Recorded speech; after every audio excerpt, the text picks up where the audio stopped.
this is part 2 of the Buer practicing with energy.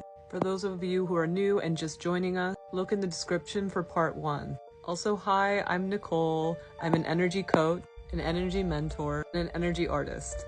Help you learn more about your energy and the energies around you. Let's get back to Buer. We left off with how they give titles to demons and what that means per one. I'm gonna repeat that so that everyone can catch up. So the titles of demons like president, king, that kind of thing, shows where their energy was pulled from sometimes, because sometimes they get it wrong because it's just random humans, right? Mainly because of the stuff we've been talking about in Christians being scared of demon things in the medieval times, all that kind of stuff. President usually means it came from a god job role. King is usually from a human life. Sometimes an original energy, a piece of an original energy, but it's going to be complicated. The other ones are varied, and sometimes the other ones are just based on the creations of the chubby white men, basically, of how they work in that order. When working on the grimoires, especially sigils, they started linking it to astrology. So when the chubby white men were compiling all these things together, and they were using mainly astrology because that's what they had access to, human research-wise, and what they really were channeling is taking advantage of the seasons. And so this is what humans understood at that time in their library and their mindset about kind of streaming energies. So the sigil of Buer and when to contact him is Sagittarius. And which god is that? Chiron. This is where the demon has been pulled from. When someone contacts Buer, of course Buer is going to come through. But he's very upset.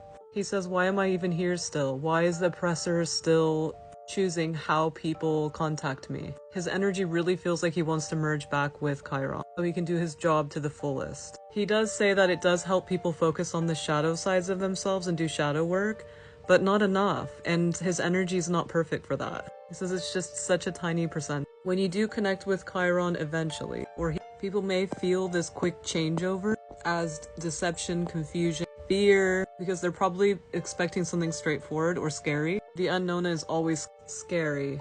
So when you connect with Chiron, he meets you at all your different stages. So number 1, for beginners, he's incredibly good to connect you with and learn more about your body guides. We can talk more about that in a session. And also he helps with getting the notifications that your body guides leave, getting them in order. So those little tingles and heart racing will start to make sense because you'll work with those together. Number 2, for the intermediate, he's literally a personal trainer for any physical activity, and he will improve your performance in training and your goal and mindset, while all the spiritual benefits, energy benefits are happening behind the scenes that you don't understand or know about yet.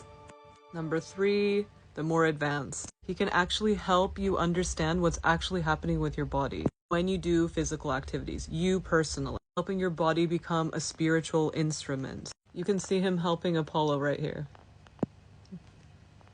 So this image on the top is how he feels with everything combined. It's his whole story. And this is the one that's hoping to merge with this and become its own thing. He needs to be his own thing, basically, maybe even with a touch of this and all his history. And this one is the one that people kind of see him and feel him like this, and this is what he doesn't want anymore.